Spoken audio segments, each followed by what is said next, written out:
Cricket নারী টি-20 বিশ্বকাপে খেলতে আমিরাতে উড়ে গেল বাংলাদেশ দল। সকালে নিগার সুলতানা জ্যোতির নেতৃত্বে দেশ ছেড়েছে বাংলাদেশ দল। ৩ অক্টোবর থেকে দুবাই ও শারজাতে শুরু হবে নারী টি-20 বিশ্বকাপ।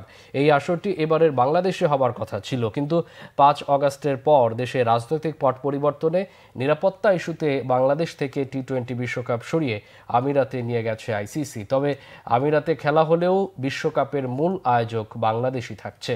আর বাংলাদেশের ম্যাচ দিয়েই শুরু হবে বিশ্বকাপ।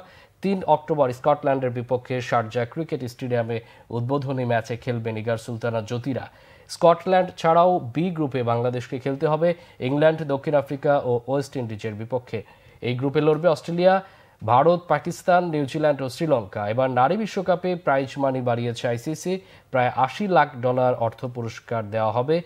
চ্যাম্পিয়ন্স দলের জন্য $২৩,৪০,০০০, রানার্স আপ দলের জন্য $11,70,০০০, সেমিফাইনালে পরাজিত দলের জন্য $6,75,০০০। প্রতি ম্যাচে জয়ী দল পাবে $31,০০০। দেশ ছাড়ার আগে অধিনায়ক নিগার সুলতানা জ্যোতি বলেছেন, গত 4টি বিশ্বকাপে একটি ম্যাচে জিতেনি বাংলাদেশ। এবার তাদের সর্বোচ্চ চেষ্টা থাকবে প্রথম ম্যাচে স্কটল্যান্ডের বিপক্ষে জয়।